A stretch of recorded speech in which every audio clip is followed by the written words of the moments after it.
Hoje celebramos a memória de São Vicente de Paulo,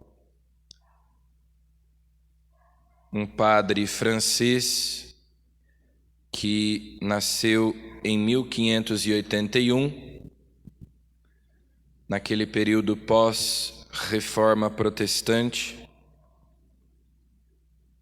em que a igreja ainda estava agitada pela Revolução Luterana, e viveu até 1660.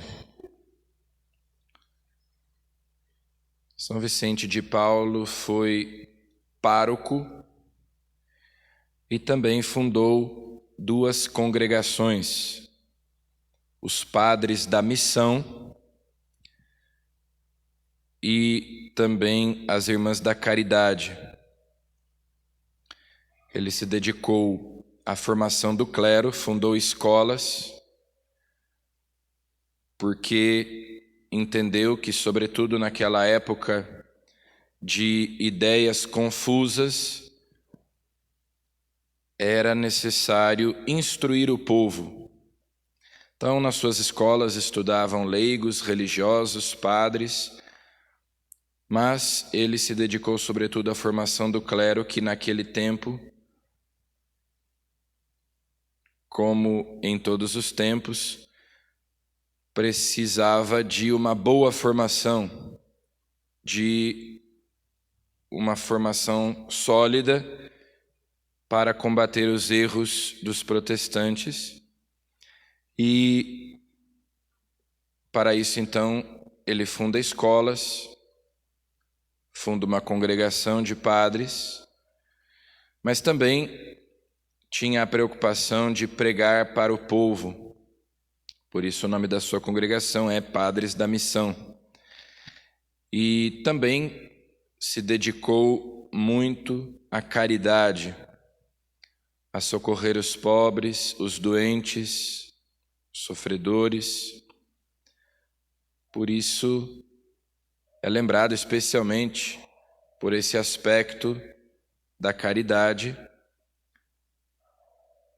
mas foi um homem também que, como pároco, foi pastor de almas e também dedicado à educação e à evangelização, tanto dos leigos quanto do clero.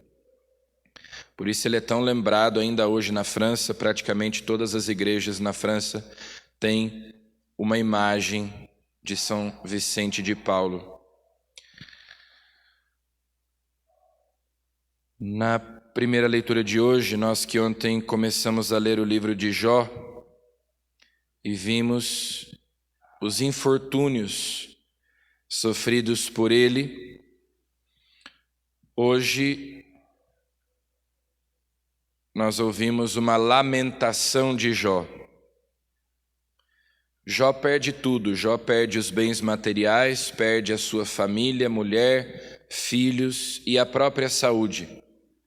Fica doente. Então ele se lamenta, deseja a morte. Maldito o dia em que nasci e a noite em que fui concebido. Por que então foi dado à luz o homem a quem seu próprio caminho está oculto, a quem Deus cercou de todos os lados? Ele se lamenta pela sua vida, que é cercada de sofrimentos. Esse lamento é uma oração, é um grito da alma a Deus pedindo socorro, como nós encontramos tantas vezes nos Salmos.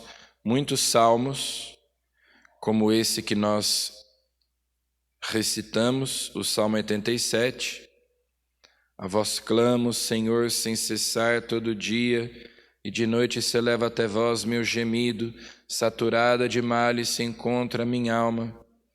Essa deve ser a nossa atitude nas tribulações, elevar a Deus um grito uma súplica, um gemido, fazer subir da nossa alma até Deus o nosso clamor, pedindo a Ele ajuda, pedindo a Ele socorro. É o que Jó faz na sua lamentação, na sua dor.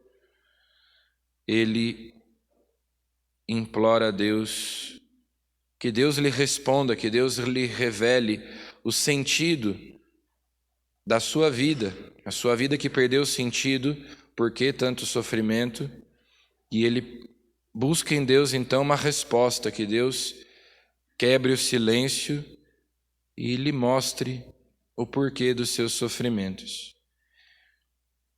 Em Cristo Jesus é que se revelará para nós o sentido da vida, o sentido da morte, o sentido do sofrimento. Ainda ali no Antigo Testamento, as coisas não eram tão claras, porque a revelação ainda estava em progresso, não tinha chegado à sua plenitude, como chegou em Jesus Cristo, e nele então se revelam para nós de modo mais claro o mistério de Deus. Em Jesus crucificado, em Jesus morto e ressuscitado, nós temos a resposta para os nossos sofrimentos, para a nossa vida.